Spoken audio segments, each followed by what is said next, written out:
আমাদের দৈনন্দিন জীবনে এই মেটাল এবং নন মেটালের কি ব্যবহার সেটা নিয়ে আমরা আলোচনা করব। ঠিক আছে, তো চলো আমরা এই সংক্রান্ত একটি ভিডিও দেখে নিই। As for the uses of metals and non-metals, don't you think the list would be too long to note down? Yes, but we will still try listing a few important uses in general. Let us begin with the metals first. Can you tell me the most important physical properties of metals? Yes, luster, ductility, malleability, conduction of heat, and sonority. So can we mention a few uses based on these properties? The fact that they are lustrous makes them useful for making এই ধর্মগুলোকে ভিত্তি করে আমাদের কি কি ব্যবহার হয় সেখান থেকে আমরা সহজে উত্তরটা পাবো। jewelry. Yes, metals are lustrous, which means they generally shine. We can also make wires out of metals due to their ductile nature. And what if we beat the metals with a heavy hammer? We don't have to worry. They are hard enough to not break. Also, the fact that they are malleable can help us form thin sheets out of the metal that is hammered. And where do we use their property of conduction of heat? Yes, we can make kitchen utensils out of metals so that cooking becomes possible and convenient. Also, the bells used for conveying messages in various forms are made out of metals due to their sonorous nature. Now, can we say that metals are used in almost every commodity that we use in daily life? Absolutely. So are metals more important than non-metals? Not really. Even non-metals play a major role in our daily lives. Just imagine if we had no oxygen in the air. There would be no life. Not only this, but several important processes like purification of water and synthesis of important chemicals employ many non-metals. Many fertilizers and even pesticides are made out of non-metals. Non-metals have an extremely pesticide মানে যেটা দিয়ে paste মারা হয়, fertiliser মানে হচ্ছে সার, ঠিক আছে, synthesis মানে সংশ্লেষণ, যেমন আমরা শব্দটা শুনেছি ফটোসিনথেসিস। ফটোসিনথেসিস মানে সালোক সংশ্লেষ, তাহলে কেমিক্যাল তৈরি করা, বিভিন্ন রকম কেমিক্যাল রাসায়নিক পদার্থ উৎপন্ন করার সময় এটা কাজে লাগে। আর পিউরিফিকেশন অফ ওয়াটারেও নন মেটাল, যেমন ক্লোরিন দিয়ে চা না করলে কি হচ্ছে, ব্লিচিং পাউডার আমরা শুনেছি তার মধ্যে ক্লোরিন থাকে, যেমন ব্লিচিং পাউডারের সংকেত সিএ, যখন সিএল কে ডাকছে ও সিএল, তার পাশে সিএল বসছে, এটা হচ্ছে ব্লিচিং পাউডারের সংকেত। তো এই রকম ভাবে আমরা মেটালস আর নন মেটালস এর সংকেতটা আমরা জানি, আর বিভিন্ন ক্ষেত্রে কি হয় এটা ব্যবহার হয়। তাহলে আমরা যদি এটাকে বলি তাহলে কি রকম হচ্ছে, লাস্টার, ductility, malleability, conduction of heat, সনোরিটি। তাহলে এখানে কি purification of water, synthesis of chemicals, fertiliser মানে সার, পেস্টিসাইড মানে আমাদের যে শস্য থাকে, যে শস্যের যে পোকা থাকে, যে পেস্ট বলা হয় এগুলোকে, তাকে মারার জন্য, আর মেডিসিন বিভিন্ন রকম ঔষধ প্রস্তুতিতে কাজে লাগে। এছাড়া আর কি রকম একটা দেখি, mercury, lead, etc. are few metals which are used in a lot of things around us. Carbon, sulfur, hydrogen, nitrogen, chlorine, phosphorus are few non-metals which are used in various day-to-day life things. In this video, we will learn different uses of metal and non-metals. Uses of metals. Metals such as iron have high tensile strength and thus used in making houses, bridges, engine parts. আমরা এই লোহার rod ছাড়া কি আমরা ব্রিজের কথা ভাবতে পারি? এই লোহার রড বিভিন্ন রকম অ্যাড দেয়, সেরকম লোহার রডটা অবশ্যই লাগে, হাই টেনসাইল। তার মানে দেখো এটা ভূমিকম্প রোধের ক্ষেত্রেও কাজে দেয়। এটাকে পেকে যে এই আমাদের বাড়িগুলো তৈরি হয় বেসিক্যালি এই লোহার উপরে, এই রডের উপরে কিন্তু বেস করে থাকে, যেটা ভূমির যে কম্পন, সেই কম্পনটাকে কি করে, সেই কম্পনটাকে কন্ট্রোল করে। বিভিন্ন রকম ইঞ্জিনের পার্ট গুলো থাকে, সেটাও কিন্তু এটা দিয়ে হয়। Copper is good conductor of electricity and thus electric wires are made from it.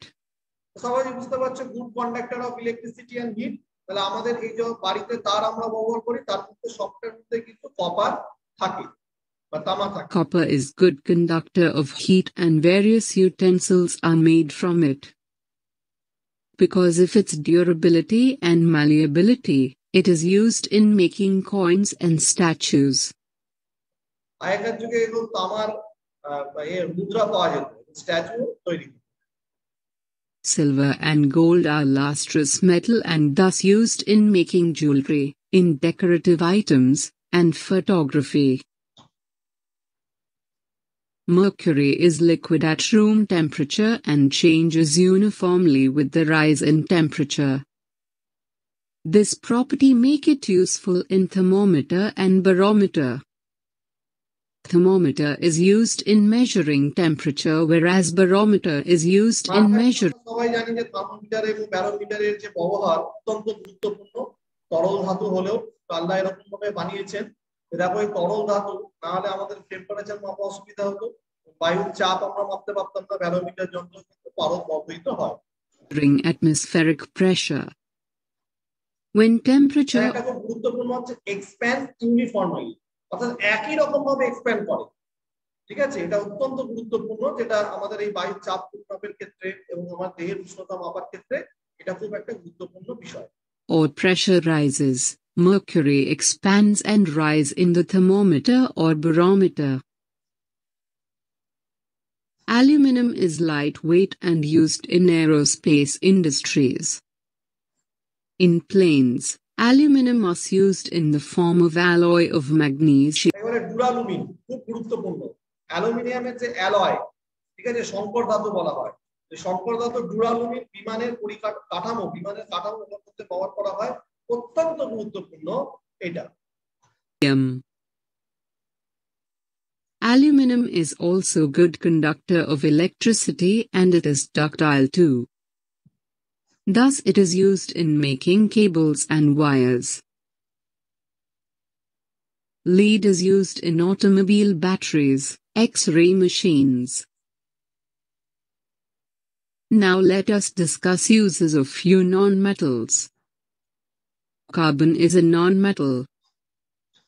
Diamond and graphite are two forms of carbon that are found naturally. কার্বনের দুটো গ্রুপের কি কি, একটা হচ্ছে ধরো ডায়মন্ড আর একটা হচ্ছে গ্রাফাইট।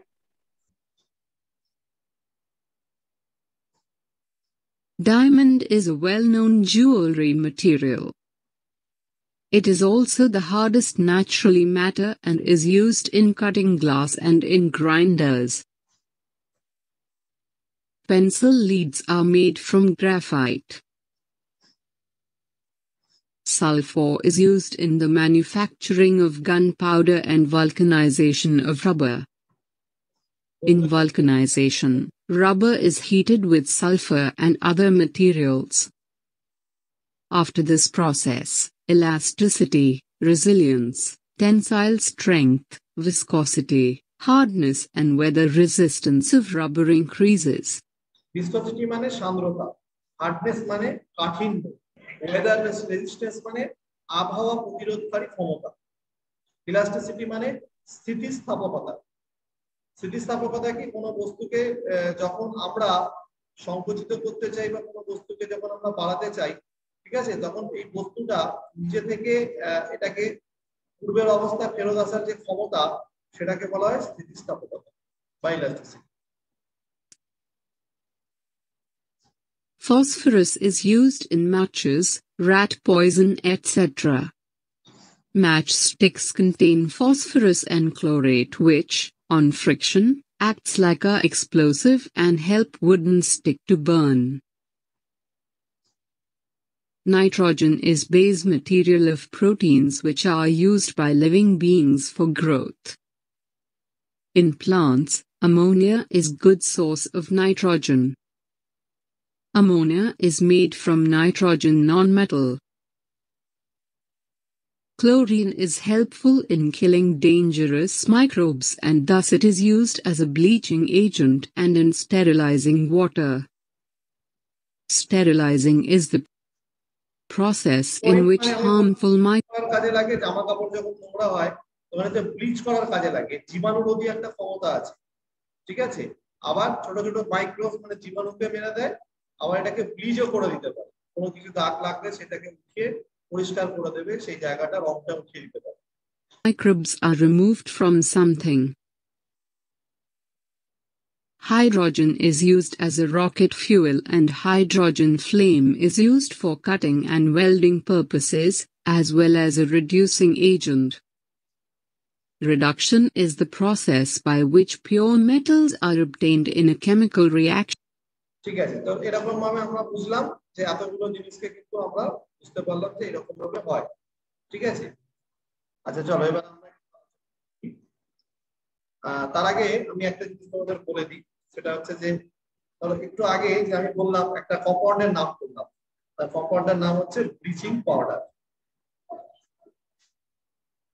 ব্লিচিং পাউডার কি কাজে লাগে? ব্লিচিং পাউডার হচ্ছে জীবাণু রোধে কাজে লাগে। আমরা জলের সঙ্গে ব্লিচিং পাউডার দিই বা এই আমাদের বিভিন্ন জায়গায় ড্রেনে সাদা সাদা যে পাউডার দিই সেটা, তার সংকেতটা হচ্ছে অদ্ভুত। ক্যালসিয়াম সিএল কে ডাকছে, ও সিএল, সিএল আর থাকতে না পেরে চলে এলো, তখন এটা হয়ে গেল ব্লিচিং পাউডারের সংকেত। সিএ ও সিএল, সিএল, যার রাসায়নিক নাম হচ্ছে calcium chloro hypochlorite. Calcium chloro hypochlorite. তাহলে এর রোলটা কি হচ্ছে? এর রোল হচ্ছে জীবাণু নাশে এর একটা গুরুত্বপূর্ণ রোল আছে।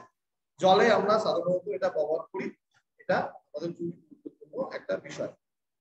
ঠিক আছে, এবার ধরো আমরা বিভিন্ন রকম মেটাল নিয়ে আলোচনা করবো, যেটা আমাদের দৈনন্দিন জীবনে অত্যন্ত গুরুত্বপূর্ণ। এরকম ভাবে আমি এটা একটা তোমাদের বইতে যেরকম আলোচনা করা আছে সেটা আমি আসছি পরে, তার আগে কি কি মেটালস আর নন মেটালস আমাদের ক্ষেত্রে খুব গুরুত্বপূর্ণ ভূমিকা পালন করে সেটা একটু বলে দিতে চাই। কিরকম ব্যাপারটা? আচ্ছা, আমরা এটা শুনেছি, যেটা আমরা সবসময় বলি যে বাজার থেকে অনেক কিছু কিনে আনি, তো আল্লাহ আমাদের এই বডিকে তৈরি করার জন্য, সুষম করার জন্য নানা রকম মেটাল দেয়।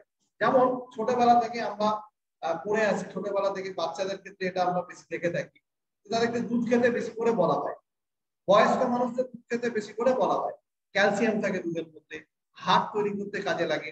আবার আমরা যখন অনেকে বলে যে স্টোন হয়েছে, এই স্টোন হয়েছে, তুমি বেশি বেশি করে এই পদার্থগুলো খাবে না, যেমন তুমি বেশি করে পালং শাক খাবে না, এতে কিন্তু অনেক বেশি করে এই স্টোন থাকে। তাহলে আমরা তো এরকম ভাবে স্টোন খাই না, এরকম ভাবে কি স্টোন খাই? এরকম ভাবে স্টোন খাই না, অথচ আমাদের মধ্যে স্টোন হয়ে যাচ্ছে। আবার আমরা বলছি যে প্রোটিন খেলে, মাছ মাংস খেলে খুব শক্তি হবে, কিন্তু সেটা সব ক্ষেত্রে প্রযোজ্য নয়। কেন প্রযোজ্য নয়? আমরা জানি যে একটা ব্যাংক, ব্যাংক কি হচ্ছে? ব্যাংক কিন্তু হচ্ছে শাকাশি। শাকাশি না, ব্যাংক হচ্ছে মাংসাশী। কিন্তু এটা হাতি, সে কিন্তু শাকাশি। তো হাতি কতটা শক্তিশালী? তাহলে আল্লাহ এই যে গুণটা রেখেছেন, এই গুণটা কিন্তু এর ওপর রাখেননি যে প্রোটিন খেলেই অনেক শক্তিশালী হবে। প্রোটিন গুরুত্বপূর্ণ, কিন্তু আল্লাহ যাকে যেটা গুরুত্বপূর্ণ রেখেছেন সেটা সেরকম ভাবে কিন্তু হবে। এটা আমাদেরকে বুঝতে হবে, এটা আমরা অনেকে বুঝি না। ঠিক আছে, বিষয়টা হচ্ছে এরকম। সেই জন্য এটা একটা তোমাদেরকে জিনিস আমি বোঝালাম। আবার এটাও আছে যে অনেক সময় আমরা এটা বুঝতে পারি না যে এই জিনিসটা খেয়ে একটা পদার্থ একটা ক্ষেত্রে একরকম হচ্ছে, আর অন্য পদার্থের ক্ষেত্রে কিন্তু অন্যরকম হচ্ছে। অর্থাৎ এই যে রোলটা, এটা কিন্তু ভ্যারি করে এক একটা জিনিসের ক্ষেত্রে এক এক রকম। এবার আমরা আসি এটা আলোচনা।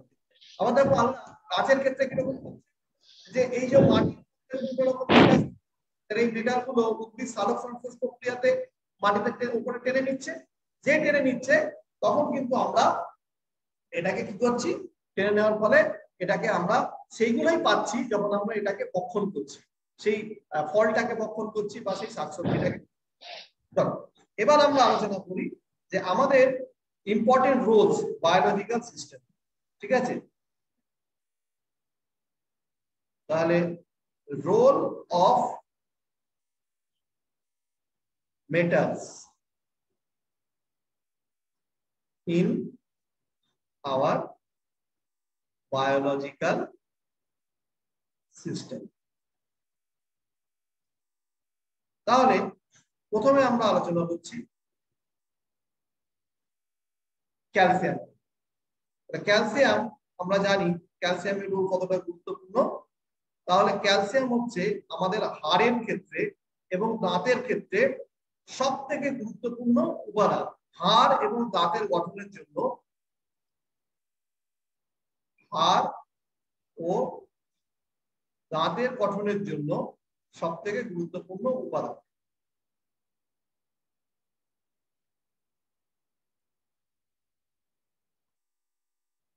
আচ্ছা, আর কি হয়? রক্ত কোয়াগুলেশনের ক্ষেত্রে খুব গুরুত্বপূর্ণ। ক্যালসিয়ামের কি গুরুত্বপূর্ণ আছে? ব্লাড কোয়াগুলেশনের ক্ষেত্রে গুরুত্ব আছে। আর কি আছে? এছাড়া যেটা আছে যে hormonal secretion and normal exhibition of heart, এর ক্ষেত্রেও কিন্তু এর ভীষণভাবে এটা গুরুত্বপূর্ণ। ঠিক আছে, তাহলে বলছে যে হরমোনাল সিক্রেশন যেটা হচ্ছে, ঠিক আছে,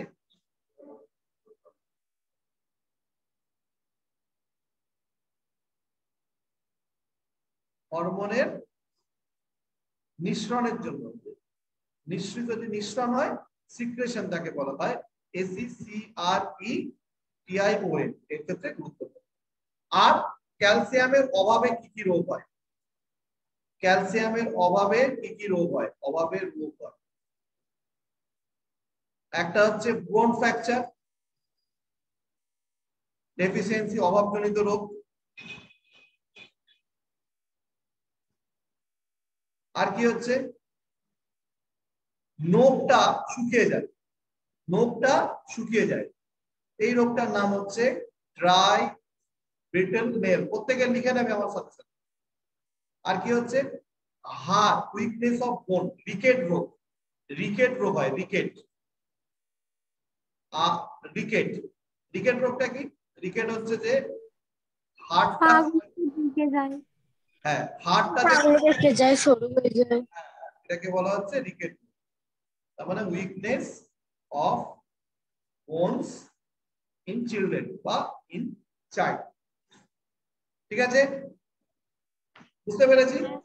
স্যার স্যার বলো। স্যার প্রথমেরটা কি লিখেছেন?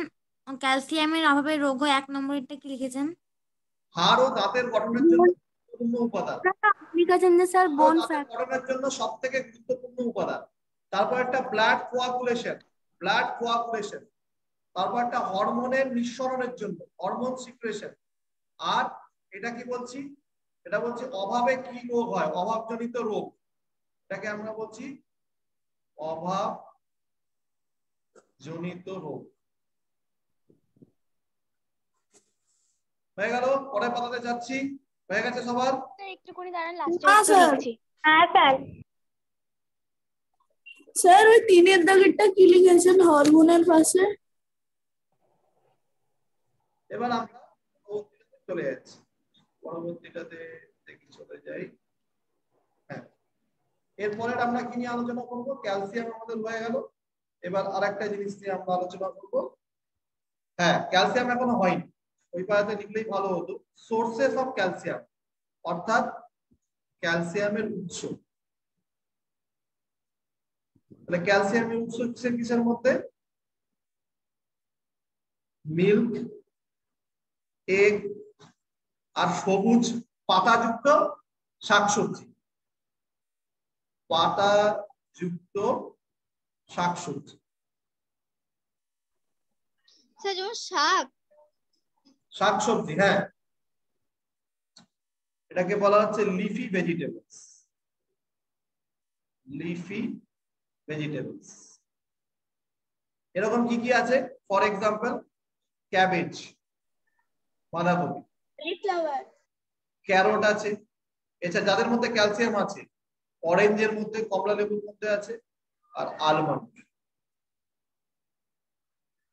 ওকে, আলমন্ডের মধ্যে আছে। এবার আমরা নেক্সট চলে যাচ্ছি ডায়েট। কতটা খাওয়া উচিত, কতটা আমাদের দিনে খাওয়া উচিত ক্যালসিয়াম? তার বেশি হলেই হচ্ছে স্টোন হয়ে যাচ্ছে, গন্ডগোল হয়ে যাচ্ছে। অ্যাডাল্টের ক্ষেত্রে 80 মিলিগ্রাম প্রতিদিন। আর চিলড্রেনদের ক্ষেত্রে 1.2 গ্রাম পার ডে।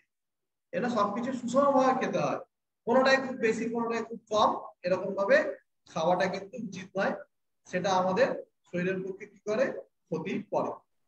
স্যার বলো। 80 মিলিগ্রাম না 800 মিলিগ্রাম? 800 মিলিগ্রাম। 800 মিলিগ্রামই হবে। হ্যাঁ স্যার আপনি তো 800 লিখেছেন। 800 মিলিগ্রাম ঠিকই আছে। তুমি গ্রাম কি ভাবছো, গ্রাম ভাবছো? গ্রাম নয়। নেক্সট আমরা চলে যাচ্ছি। আচ্ছা, ক্যালসিয়ামের পরে আরো গুরুত্বপূর্ণ জিনিস আছে। বলছে আগের এটা আর একবার দেখান একটুখানি। হ্যাঁ, ক্যালসিয়ামেরটা হচ্ছে খুব গুরুত্বপূর্ণ, সেটা হচ্ছে এটা একটু আয়রন। এটা স্যার, হ্যাঁ এটা ক্যালসিয়ামের পরে গুরুত্বপূর্ণ হচ্ছে আয়রন। এবার আমরা আলোচনা করব আয়রন। হ্যাঁ স্যার ঠিক আছে ঠিক আছে। আয়রনের ক্ষেত্রে বায়োলজিক্যাল গ্রোথ, আমি একটু তাড়াহুড়ো করে এখানে লিখে দিচ্ছি, তোমরা এটা বুঝে যাবে। বায়োলজিক্যাল রোল কি কি? এক নম্বর হচ্ছে টিস্যুর গ্রোথ। 2 নম্বর হচ্ছে ব্লাড, হিমোগ্লোবিন ব্লাডের মধ্যে আমাদের থাকে, আমরা প্রত্যেকে জানি হিমোগ্লোবিনের মধ্যে মানে হিমোগ্লোবিন আয়রন, ঠিক আছে, এফি থাকে, সেজন্য এটা খুবই গুরুত্বপূর্ণ। হিমোগ্লোবিন বাংলাতে বলে, কিন্তু ইংরেজিতে লক্ষ্য করবো বানানটা HAEMO, কিন্তু বাংলাতে যখন লিখছি তখন কিন্তু আমরা লিখছি হিমোগ্লোবিন, ঠিক আছে। 3 নম্বর হচ্ছে সেলুলার রেসপিরেশন, অর্থাৎ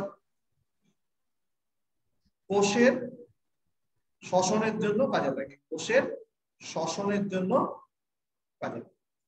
এবার এটা যখন থাকে, ধরো একটা মানে হারিকেন জ্বালানো আছে, এই হারিকেন জ্বালানোর ফলে আমাদের রক্তের মধ্যে হিমোগ্লোবিন আছে, এই হিমোগ্লোবিন কার্বন মনোক্সাইডের সঙ্গে বিক্রিয়া করে কার্বক্সি হিমোগ্লোবিন তৈরি করে, যার ফলে আমাদের মৃত্যু পর্যন্ত হতে পারে। এবার আমরা নেক্সট চলে যাচ্ছি। স্যার হ্যাঁ স্যার তিনেরটা কি লিখেছেন? সেলুলার রেসপিরেশন, কোষীয় শ্বসন। এবার চলে যাচ্ছি অভাবজনিত রোগ। অভাবজনিত রোগ হচ্ছে ডেফিসিয়েন্সি ডিজিজ। ডেফিসিয়েন্সি ডিজিজ কি কি আছে? ডেফিসিয়েন্সি ডিজিজ 1 নম্বর হচ্ছে অ্যানিমিয়া। আমরা বলি না রক্ত অল্পতা হয়ে গেছে, রক্ত কম হয়ে গেছে, অ্যানিমিয়া হয়েছে। তারপর বলি বোন ম্যারো, অস্থি মজ্জা। আর কি? শর্টনেস অফ ব্রেথ,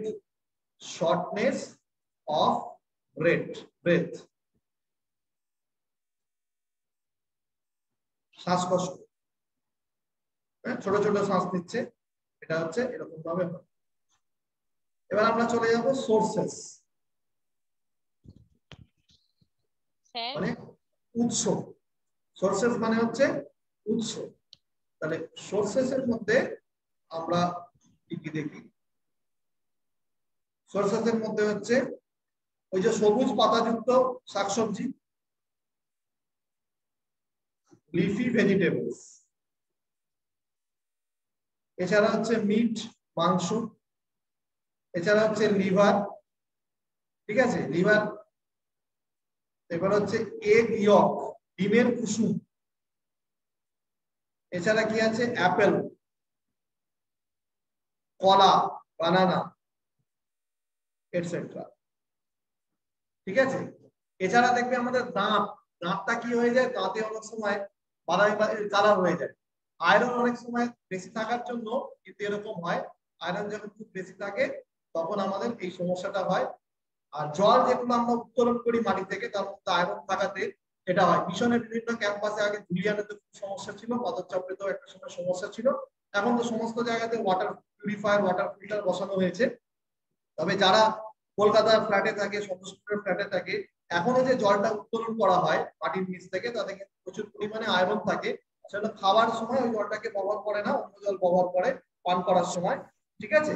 এটা এবার এর ডায়েটটা কি হবে? ডায়েট, তাহলে এটার ক্ষেত্রে যদি আমরা এখানে আমি লিখে দিলাম ডায়েট, এখানে সংক্ষেপে লিখে দিচ্ছি। অ্যাডাল্টের ক্ষেত্রে ডায়েট কি হবে? অ্যাডাল্টের ক্ষেত্রে আমাদের দেখে নেব, অ্যাডাল্টের ক্ষেত্রে কতটা খাবো? আয়রন তো খুব বেশি বেশি খাবো তা তো নয়, ওকে একটা তো কন্ট্রোলে খেতে হবে। 10 mg পার ডে। আর চিলড্রেনের ক্ষেত্রে 15 mg।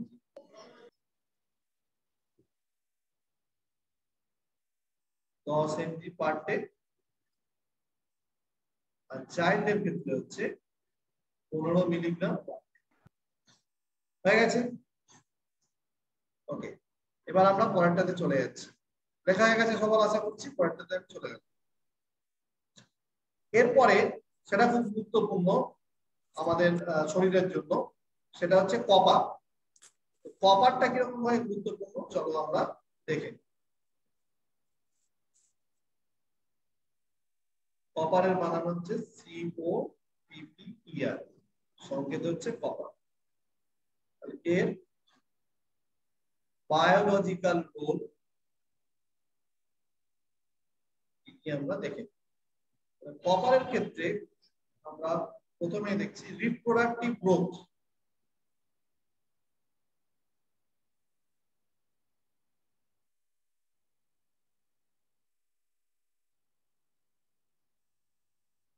তারপর কি?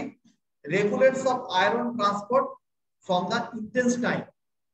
ইন্টেস্টাইন মানে ক্ষুদ্রান্ত্র, অন্ত্র, ক্ষুদ্রান্ত্র, তাই তো? ক্ষুদ্রান্ত্র বৃহদান্ত্র দুটো হয়, তাহলে লার্জ ইন্টেস্টাইন হয় আর স্মল ইন্টেস্টাইন। রিপ্রোডাক্টিভ গ্রোথ মানে কি? আচ্ছা, বলেছি regulates for iron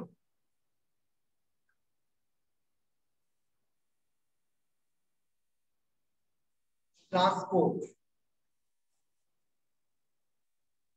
from the intestine. অন্ত্র থেকে যখন নিয়ে যাচ্ছে তখন আমরা বলছি এরকম।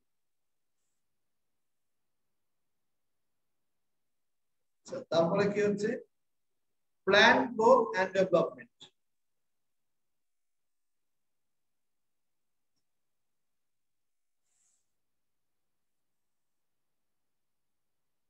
হয়ে গেল। এবার আমরা নেক্সট চলে যাচ্ছি ডেফিসিয়েন্সি ডিজিজ, অভাবজনিত রোগ।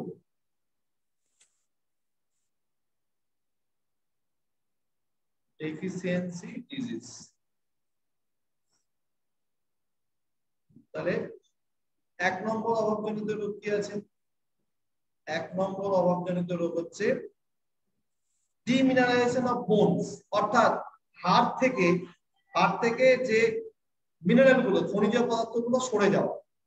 ঠিক আছে? ডি মিনারালাইজেশন, মিনারেল মানে মিনারেল ওয়াটার মানে খনিজ জল, তাহলে ডি অ্যাক্টিভেট, অ্যাক্টিভেট কথাটা দেখে হচ্ছে ডি অ্যাক্টিভেট, তাহলে হচ্ছে ডি মিনারালাইজেশন অফ বোনস। তাড়াতাড়ি করতে হবে, 11টা বেজে গেছে, অনেকে তোমাদের আমার ক্লাস আছে। নেক্সট হচ্ছে হাইপো, আচ্ছা এটা আমি লিখছি, বাকিগুলো দরকার নেই, মানে কঠিন হয়ে যাবে তোমাদের জন্য। এটাকে আমি বাদ দিচ্ছি, এটাকে বাদ দিচ্ছি।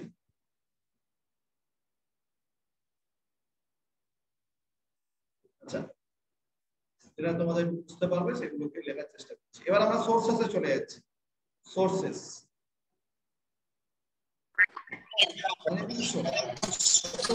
লিখতে পারি আয়রনের সব থেকে, সবাই মিলে মিট করো, আয়রনের সব থেকে বড় উৎস কি? এই কপারের একই, ভেজিটেবল থাকবে, শাকসবজি, মাংস, ডিমের কুসুম, লিভার, কিডনি, নাটস। ঠিক আছে? ডায়েট হচ্ছে, স্যার বাচ্চাদের কি হচ্ছে? হ্যাঁ স্যার বলছি যে আমাদের 11টা থেকে একটা এক্সাম আছে স্যার, পাঠিয়ে দিয়েছে কোশ্চেন। হয়ে গেছে। ডায়েটটা লিখে দিবেন। ডায়েটটা হচ্ছে কিডনির পরে ওটা কি লিখলেন? ডায়েটের ক্ষেত্রে হচ্ছে 1.23 মিলিগ্রাম পার ডে, আর বাচ্চাদের 0.5 থেকে 2 mg পার ডে।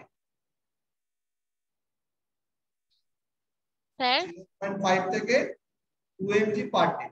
সোর্সেস হচ্ছে ভেজিটেবল, মিট, এগ ইয়ক, ডিমের কুসুম, লিভার, কিডনি, আর নাটস, এটা হচ্ছে নাটস।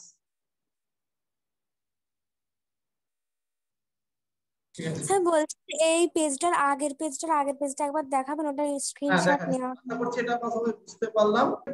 আজকের মতো আমরা আশা করি সবাই বুঝতে পেরেছি। ভালো করে এগুলো পড়ে রাখবে, কারণ এগুলো বইতে সবটা নেই। কিন্তু আমি যখন পরের দিন তোমাদের বই নিয়ে আলোচনা করব, তখন দেখবে এই জিনিসগুলো যখন জানা থাকবে, তখন বইতে যেগুলো আছে, যেমন ধরো হৃৎপিণ্ডের কার্যকারিতা, পেশির সংকোচন, হ্যাঁ, কলাকোষের জারণ বিজারণ, তখন এগুলো বুঝতে আমাদের সুবিধা হবে। হরমোন গঠন, রক্ত গঠন, মজ্জা নিয়ে আলোচনা, তখন এই জিনিসগুলো আমাদের বুঝতে সুবিধা হবে। আচ্ছা, এটা তো আমরা আগে পড়েছিলাম, তাহলে আপনাদের এটা বুঝতে সুবিধা হবে। ঠিক আছে, তাহলে আজকে আমরা ক্লাসটা এখানে